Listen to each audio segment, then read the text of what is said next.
For most of the modern era, the economic contract has been a straight line. You trade exactly 1 hour of your specialized labor for exactly 1 hour of pay. This creates a mathematical ceiling.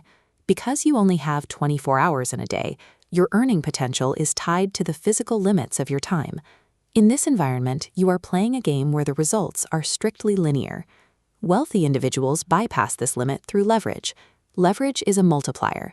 Like a seesaw, it allows a small amount of input on one end to generate a disproportionately large output on the other. Historically, achieving that kind of scale was restricted. You needed either millions of dollars in capital to buy assets or a massive engineering department to build a proprietary system. But within the last 24 months, the structural barriers that kept this level of power behind a corporate paywall have collapsed.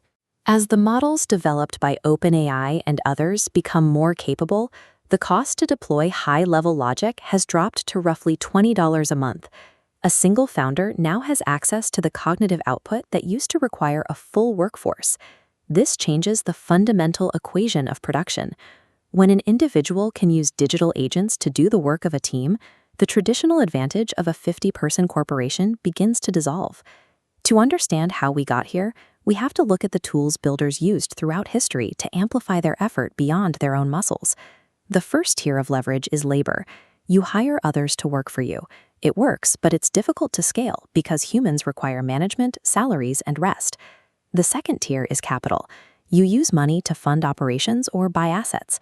This scales faster, but requires you to have existing wealth before you can even begin. The third tier is media. A book, podcast, or video lets you record your ideas once and let them reach millions of people simultaneously. It is a one-to-many relationship with zero extra effort per viewer. The fourth tier is code. By writing software, you create a system that performs tasks for users around the clock without you being present. AI agents represent the next tier because they function as an autonomous layer. They possess the infinite reach of media and code, but they can perform the complex multi-step tasks previously reserved for human labor. This allows a single user to deploy a workforce that browses the internet, handles research, manages logistics, and executes strategies 24 hours a day. For the first time, a solo founder has access to the same structural multipliers that, when applied to building a business, the traditional corporate structure starts to look dangerously slow. Most businesses follow a 10-step process from idea to exit.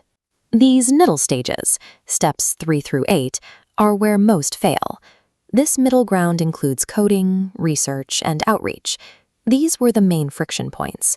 But with automation, that entire timeline section has collapsed. AI can now handle these middle steps autonomously. It can draft software, synthesize market data, and initiate contact with suppliers, drastically reducing the overhead and time required to reach a finished product. This redefines the human role. The founder is no longer needed for the routine work in the middle. Their value is now concentrated in the vision of steps 1 and 2, and the market distribution of steps 9 and 10. We are seeing this work in real time. Small 5-person teams are now building software products that serve specific niches of just 500 customers, with profit margins that were previously impossible for a company of that size. The primary barrier to entry has shifted. Success is no longer determined by how many people you can manage to execute a task, but by the clarity of your vision and your ability to reach a market. Looking at the macroeconomy, this new level of automation presents a significant challenge to the traditional workforce. Tech executives are already pointing to the likely displacement of millions of roles that rely on routine digital tasks.